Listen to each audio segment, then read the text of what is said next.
Assalamualaikum warahmatullahi wabarakatuh. Selamat pagi anak-anakku. Bagaimana kabar kalian hari ini? Ustazah berharap kalian semuanya dalam keadaan sehat walafiat dan tetap semangat untuk belajar.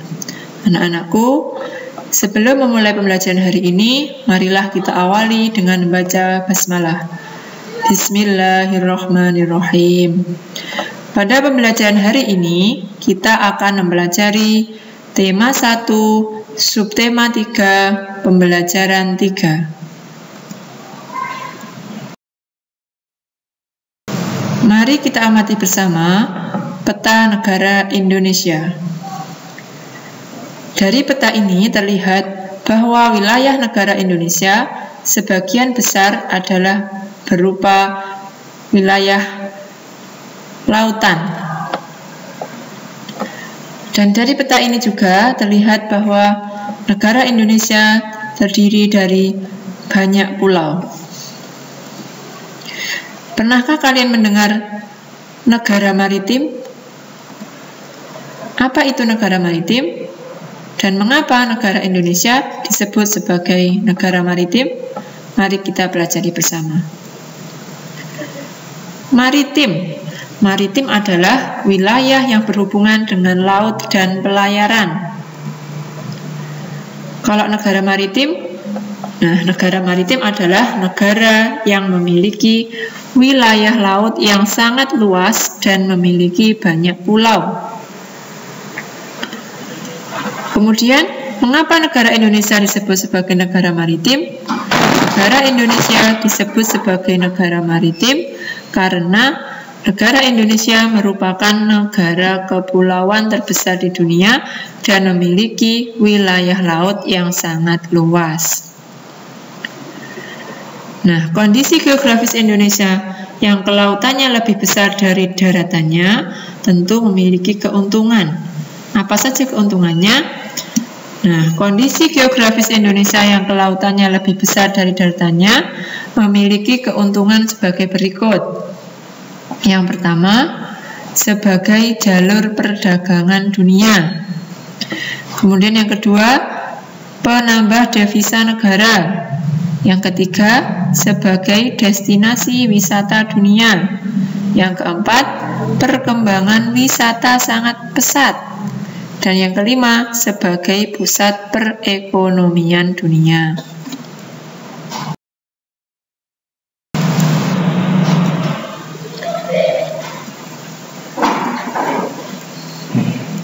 Ini wilayah Indonesia yang berupa kepulauan. Gambar seperti ini.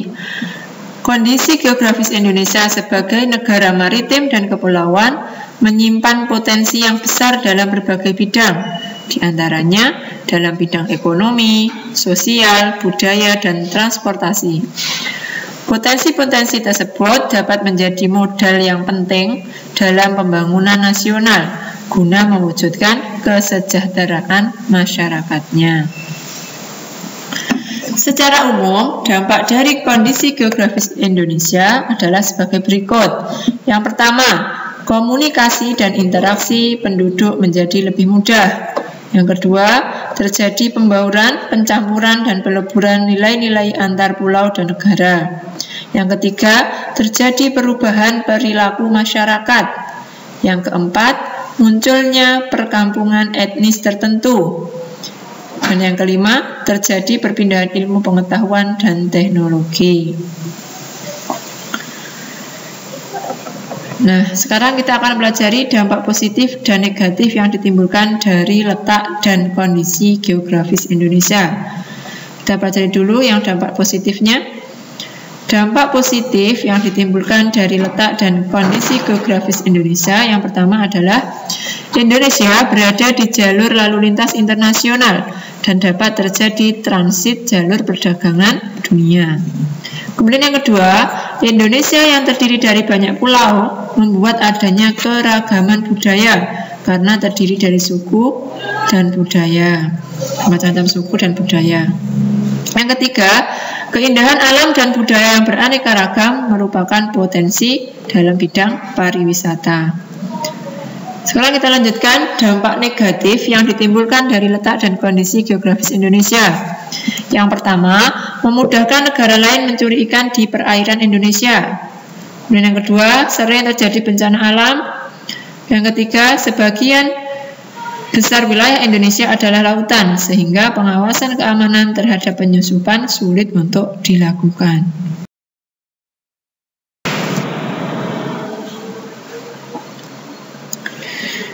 Nah, sekarang kita lanjutkan pengaruh kondisi geografis Indonesia terhadap kehidupan ekonomi masyarakat.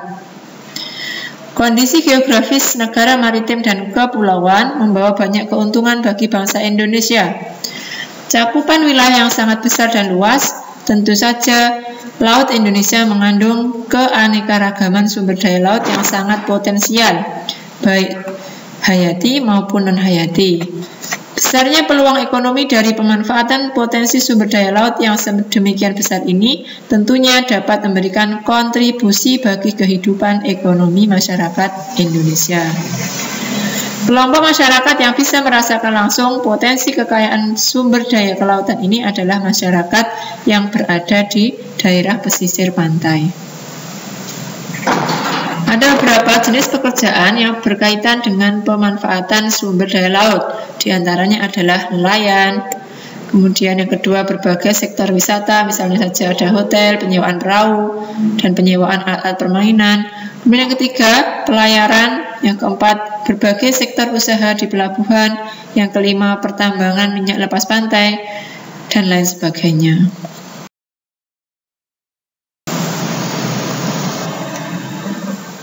Keberagaman yang disebabkan adanya perbedaan antara pulau satu dengan pulau yang lainnya tidaklah menjadi pemecah dan perenggang, namun justru menjadi pemersatu, karena antara yang satu dengan yang lain bisa saling melengkapi.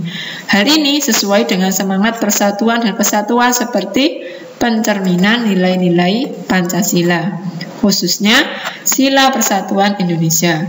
Selain itu, juga mencerminkan nilai-nilai yang terkandung sila keadilan sosial bagi seluruh rakyat Indonesia. Jadi dalam satu contoh perilaku itu bisa mencerminkan satu sila, dua sila, bahkan bisa lebih. Nah, sekarang mari kita pelajari. Sebutkan contoh-contoh perilaku berikut mencerminkan sila-sila apa saja. Nah, ini yang pertama perilakunya perayaan Hari Besar Keagamaan. Jadi untuk perayaan Hari Besar Keagamaan itu sesuai dengan nilai Pancasila yang pertama. Nah, yaitu ketuhanan yang Maha Esa.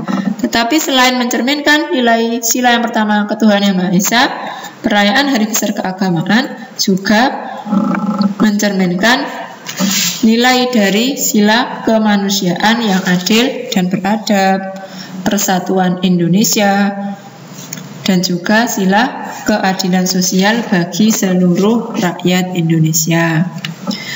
Kemudian contoh yang kedua, ada gotong royong. Gotong royong itu sesuai dengan nilai sila kemanusiaan yang adil dan beradab, kemudian persatuan Indonesia, dan juga sesuai juga dengan sila yang kelima, yaitu keadilan sosial bagi seluruh rakyat Indonesia. Kemudian yang ketiga itu musyawarah mufakat. Musyawarah mufakat itu sesuai dengan nilai sila Pancasila yang keempat, itu kerakyatan yang dipimpin oleh hikmat kebijaksanaan dalam permusyawaratan perwakilan. Tapi selain sesuai dengan nilai sila yang keempat, musyawarah mufakat juga mencerminkan nilai-nilai yang terkandung dalam sila kemanusiaan yang adil dan beradab dan sila persatuan Indonesia. Selanjutnya, contoh yang keempat itu menjenguk orang sakit. Nah, menjenguk orang sakit di sini mencerminkan nilai-nilai yang terkandung dalam sila yang pertama, yaitu ketuhanan yang Maha Esa, kemanusiaan yang adil dan beradab, persatuan Indonesia, dan yang juga mencerminkan nilai sila keadilan sosial bagi seluruh rakyat Indonesia. Jadi pada intinya dalam satu contoh perilaku itu bisa mencerminkan lebih dari satu sila karena saling berkaitan.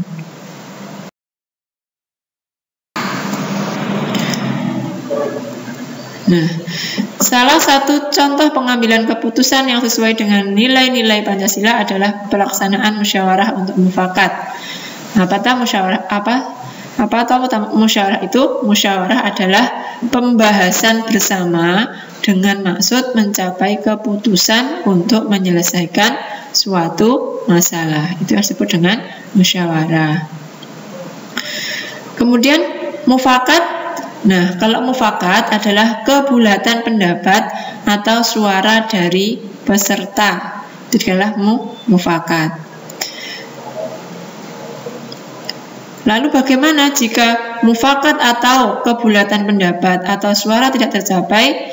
Jika terjadi demikian, maka yang kita perlu lakukan adalah voting atau pemungutan suara, dan menentukan suara yang terbanyak adalah sebagai keputusan bersama. Ya, tadi ya. Jadi musyawarah adalah pembahasan bersama dengan maksud mencapai keputusan untuk menyelesaikan masalah. Sedangkan mufakat, kebulatan pendapat atau suara dari peserta rapat. Tapi jika musyawarah mufakat itu tidak bisa tercapai, maka yang perlu kita lakukan adalah dengan voting.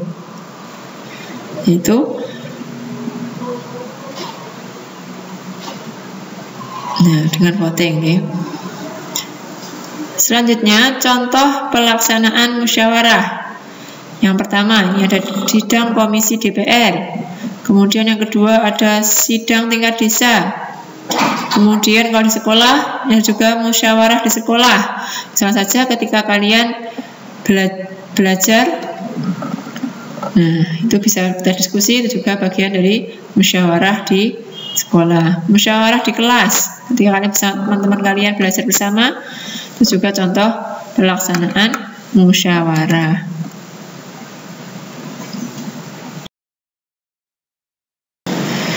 Pancasila menjadi pandangan hidup bangsa Indonesia. Maka dari itu, perilaku dan sikap masyarakatnya pun haruslah mencerminkan nilai-nilai luhur dari Pancasila. Nah, ini contoh proses pemungutan suara pemilu, baik pemilihan presiden, anggota DPR dan DPD, maupun pemilihan kepala daerah ataupun pilkada. Itu juga mencerminkan nilai-nilai yang terkandung dalam sila Pancasila. Baik anak-anakku, untuk pembelajaran hari ini Ustazah cukupkan. Apabila ada kurang lebihnya, Ustazah mohon maaf. Sampai berjumpa kembali di pertemuan selanjutnya. Tetap semangat untuk terus belajar. Mari kita hari ini dengan membaca hamdalah. Alhamdulillahirabbil alamin. Wassalamualaikum warahmatullahi wabarakatuh.